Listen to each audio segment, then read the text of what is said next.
प्यारे दोस्तों, एक बार फिर आप सभी का time pass with Mishra sir में बहुत बहुत स्वागत है। आशा है कि आप लोग अच्छे से होंगे और मज़े से होंगे। प्यारे दोस्तों, 2-3 दिन मैं वीडियो नहीं बना पाया, उसके लिए क्षमा प्रार्थी हूँ, क्योंकि शरीर जो है मेरा थोड़ा सा ख़राब था, लेकिन आप लोगों को दुआ से अब ठीक है। तो आज जिस की मैं चर्चा करूंगा, voice change of imperative sentence. प्यारे दोस्तों, जितना भी एक्टिव एंड पैसिव वॉइस था, टेंस वाइज मैंने आपको बता दिया है। अब धीरे धीरे हम लोग जो है एडवांस लेवल का एक्टिव एंड पैसिव वॉइस सीखेंगे। उसमें से पहला जो है वह इंपरेटिव सेंटेंस का है। फॉर एग्जाम्पल, अगर कोई सेंटेंस इंपरेटिव सेंटेंस का दे दिया जाए और आपसे ये कहा जाए कि आप उसकी पैसिव वॉइस बदलिए, तो आप कैसे करेंगे? हम कैसे करेंगे? बहुत ही आसान है। सबसे पहले हमें ये पता लगाना होगा कि इंपरेटिव सेंटेंस होता क्या है। By which sentence we come to know that any order is being given, any request is being made और any suggestion is being given, that is imperative sentence. अगर किसी सेंटेंस को पढ़कर हमें यह लगता है कि इस वाक्य में या तो कोई ऑर्डर दिया जा रहा है, या तो कोई रिक्वेस्ट किया जा रहा है, या तो कोई सजेशन दिया जा रहा है, तो वह जो है सेंटेंस इंपरेटिव सेंटेंस होगा और कुछ भी नहीं होगा। चलिए प्यारे दोस्तों, इसको जो है हम वन बाय वन समझने का प्रयास करते हैं। एक सेंटेंस है डू इट। तो डू इट को पढ़ने के बाद हमें क्या पता लगता है? इसे करो। माने ऐसा लगता है कि यार कोई हमें जो है ऑर्डर दिया जा रहा है। गिव दिस टू मी, दूसरा एग्जांपल है गिव दिस टू मी, इसको मुझे दे दो। इसमें लगता है कि ऑर्डर दिया जा रहा है या फिर सजेशन दिया जा रहा है। तो ये दोनों सेंटेंस इंपरेटिव सेंटेंस का होगा। और प्यारे दोस्तों, मैं सबसे बड़ी पहचान बता दूं, इंपरेटिव सेंटेंस हमेशा वर्ब के फर्स्ट फॉर्म से चालू होता है और इसमें सब्जेक्ट जो है इंपरेटिव सेंटेंस में नहीं होता है। जैसा आप देखिए, डू इट, डू है, वी वर्ब है, वर्ब का फर्स्ट फॉर्म है, इसमें सब्जेक्ट है नहीं है। गिव दिस टू मी, अब गिव देखिए वर्ब किससे चालू, माने सेंटेंस किससे शुरू हो रहा है? वर्ब के फर्स्ट फॉर्म से। इसके पहले कोई सब्जेक्ट है नहीं है। तो याद रखिएगा कि ऑर्डर, सजेशन और रिक्वेस्ट तो होगा ही, ये तो सबसे बड़ी पहचान है। और उसके बाद जो है पहचान होती है कि वर्ब के फर्स्ट फॉर्म से सेंटेंस की शुरुआत हो जाती है। तो अगर हमें इंपरेटिव सेंटेंस का कोई भी सेंटेंस दे दिया जाए और यह बोला जाए कि भैया इसे पैसिव वॉइस में आप चेंज कीजिए, बहुत आसान है। सबसे पहले हमें लेट लगाना पड़ेगा। सबसे पहले हमें क्या लगाना पड़ेगा? लेट लगाना पड़ेगा। लेट के बाद हमें क्या लगाना है प्यारे दोस्तों? ऑब्जेक्ट लगाना है। ऑब्जेक्ट के बाद बी लगाना है और उसके बाद एज यूजुअल वर्ब का थर्ड फॉर्म लगाना है। ये अगर फार्मूला आपको याद है तो दुनिया का कोई भी इंपरेटिव सेंटेंस नहीं होगा कि जिसको आप पैसिव वॉइस में बड़े ही आसानी से न बदल दे। एक दो होगा तो उसका मैं बताऊंगा, एडवांस लेवल में आता है। चलिए इसकी करते हैं। डू इट, तो हमें सबसे पहले क्या लगाना है? लेट लगाना है। तो हमने लगा दिया लेट। अब उसके बाद क्या लगाना है? ऑब्जेक्ट। तो ऑब्जेक्ट क्या है प्यारे दोस्तों? इट। इट भी लगा दिए। अब उसके बाद क्या लगाना है? बी लगाना है। तो हम बी लगा दिए। अब उसके बाद वर्ब का थर्ड फॉर्म लगाना है। तो वर्ब क्या है? Do did done. कितना आसान है। डू इट का पैसिव वॉइस हो गया लेट इट बी डन। अब दूसरा हम करते हैं गिव दिस टू मी। तो पहले क्या लगाना है बच्चों? लेट लगाना है, हम लेट लगा दिए। अब उसके बाद क्या लगाना है? ऑब्जेक्ट। ऑब्जेक्ट क्या है? दिस है।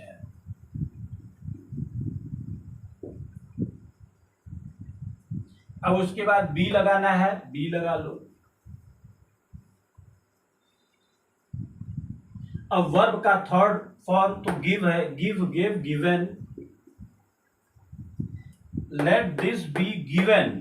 अब टू मी बच गया, तो टू मी को आप हटाएंगे नहीं, हो गया let this be given to me. कितना आसान है, पैसिव वॉइस जो है ये हो गया। तो आशा है कि आप लोगों को ये थोड़ा बहुत समझ में आ रहा होगा। चलिए इसको जो है हम और सेंटेंस के द्वारा समझने का प्रयास करेंगे। एक एग्जाम्पल हम 3 लेते हैं। Call him. अब ये कॉल जो है वर्ब का फर्स्ट फॉर्म हो गया और हिम जो है ये ऑब्जेक्ट हो गया। तो ये नो डाउट कॉल हिम ये कौन सा सेंटेंस हो गया, ये हो गया आपका इंपरेटिव सेंटेंस। क्यों हो गया आपको मालूम है, इसमें सब्जेक्ट भी नहीं है, वर्ब की फर्स्ट फॉर्म पहले आ गई है और इसमें ऑर्डर भी दिया जा रहा है। सारा का सारा पहचान मैंने आपको बता दिया। अब हमें क्या लगाना है, लेट लगाना है, क्योंकि यहाँ पे लेट लगा है, लगा दिए। अब ऑब्जेक्ट लगाना है।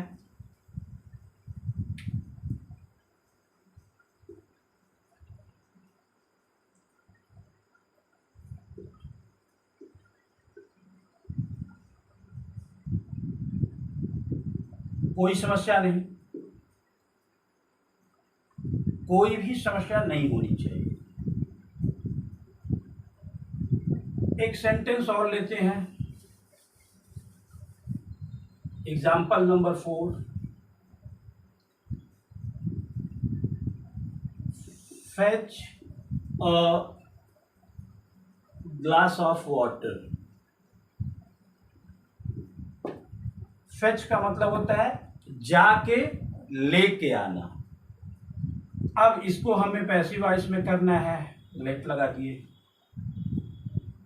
अब ऑब्जेक्ट लिखना है, तो ऑब्जेक्ट क्या है, अ ग्लास ऑफ वाटर, पूरा हो गया, अ ग्लास ऑफ वाटर। अब बी लगाना है, बी लगा दिए।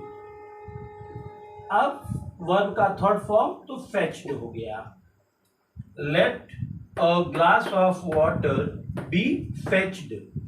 अगर आप लगाना चाहें बाय यू, बाय हिम तो लगा सकते हैं, लेकिन लगाया नहीं जाता है क्योंकि सारा सेंटेंस का मीनिंग तो आपका क्लियर हो गया, तो फिर झूठ मूठ का सेंटेंस लिखने की कोई ज़रूरत नहीं है। प्यारे दोस्तों, एक सेंटेंस और हम लेते हैं।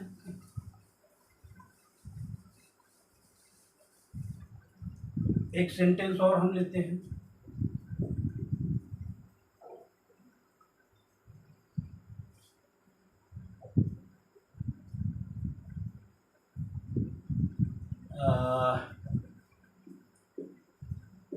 राइट अ लेटर, सिंपल सी बात है, सजेशन दिया जा रहा है। इसमें भी प्यारे बच्चों याद रखना, इसमें भी एक एक्सेप्शन होता है कि जहाँ पे आप लेट का प्रयोग नहीं कर पाएंगे। वो कब होगा मैं जरूर बताऊंगा।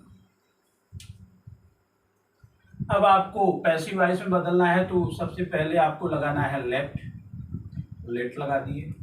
अब आपको लगाना है ऑब्जेक्ट, तो ऑब्जेक्ट क्या हो गया, a letter, let, let a letter. चलिए कोई बात नहीं। अब बी लगाना है तो हम बी लगा दिए, लेट अ लेटर बी हो गया। अब वर्ब का थर्ड फॉर्म लगाना है तो वर्ब क्या है, राइट, तो राइट का थर्ड फॉर्म क्या हो जाएगा, रिटन। राइट अ लेटर, इसका पैसिव वॉइस हो गया let a letter be written. ठीक है, एक दो सेंटेंस मैं और दूंगा, लेट का प्रयोग था, और अगर आपको कोई समस्या हो तो फिर आप पूछ सकते हैं, कोई समस्या नहीं। लेकिन मैं आपको इतना विश्वास दिलाता हूं कि इसमें किसी भी प्रकार की समस्या नहीं होगी।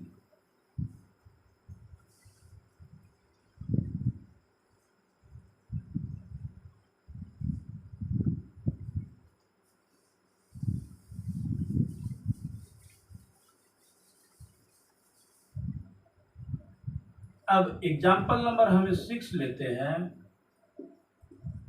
Do your work on time. Do your work on time. तो डू वर्ब का फर्स्ट फॉर्म हो गया है, तो ये नो डाउट ये इंपरेटिव सेंटेंस होगा। और इसमें कुछ सजेशन भी दिया जा रहा है कि अपना काम समय पर करो। तो do your work on time का पैसिव वॉइस हो जाएगा। सबसे पहले हम लेट लगाएंगे क्योंकि ये नियम है भाई साहब। उसके बाद हम लगाएंगे ऑब्जेक्ट। तो ऑब्जेक्ट क्या है? ऑन टाइम नहीं है, योर वर्क ऑब्जेक्ट है। लेट योर वर्क हो गया, ऑब्जेक्ट लिख दिए। अब उसके बाद हमें लगाना है बीई बी। तो भैया लगा लिए। अब वर्ब का थर्ड फॉर्म लगाना है। तो वर्ब क्या है? डू। तो इसका थर्ड फॉर्म क्या हो जाएगा? Done. Let your work be done. अब आपका छूटा क्या है? On time. तो लगा दो भैया ऑन टाइम, कोई समस्या नहीं। Do your work on time का पैसिव वॉइस हो गया let your work be done on time. प्यारे दोस्तों, मैं एग्जाम्पल के बाद एग्जाम्पल देता जाऊंगा, उसमें कोई प्रॉब्लम नहीं है मुझे, लेकिन मेन चीज ये है कि समझना आपको है। यह जरूरत से ज़्यादा आसान है। इम्परेटिव सेंटेंस को सबसे पहले हमें पहचानना होगा, और मैंने पहचान बताई है, फिर एक बार बता दे रहा हूँ। ऑर्डर दिया रहेगा, या तो फिर सजेशन दिया रहेगा, या तो फिर रिक्वेस्ट जरूर होगा। मैं बताऊंगा एक वीडियो एक्सेप्शनल के लिए मैं और बनाऊंगा, अच्छे से इलाबोरेट करके बताऊंगा। अगर कोई सेंटेंस वर्ब के फर्स्ट फॉर्म से चालू होता है तो वह इम्परेटिव सेंटेंस माना जाता है। दूसरी पहचान ये हो गई। अब उसका पैसिव वॉइस करने के लिए पहला नियम तो होता है लेट, और उसके बाद ऑब्जेक्ट, उसके बाद बी, उसके बाद वर्ब का थर्ड फॉर्म आप लगा करके जैसे मैंने बताया है आप बना सकते हैं। दूसरा एक होता है, मैं बताऊंगा, जैसे हम डू इट, ठीक है, डू इट, तो इसको भी हम एक तरीके से बना सकते हैं, you are ordered to do it. लेकिन ये कब होगा, किन परिस्थितियों में होगा, इसका वीडियो मैं कल बनाऊंगा। और याद रखो, कल एक मज़ेदार वीडियो बनेगा, व्हाट इज़ योर नेम। अगर ये मैंने आपसे पूछ लिया और बोला कि भैया इसका पैसिव वॉइस बताइए, तो कैसे बनाएंगे? इंट्रोगेटिव सेंटेंस का पैसिव वॉइस बहुत ही आसान है, उसे मैं कल बनाऊंगा। चलिए, मैं वीडियो को ज़्यादा लंबा नहीं खींचूंगा। आप लोग मेरे साथ जुड़े उसके लिए बहुत बहुत धन्यवाद। Thank you very much.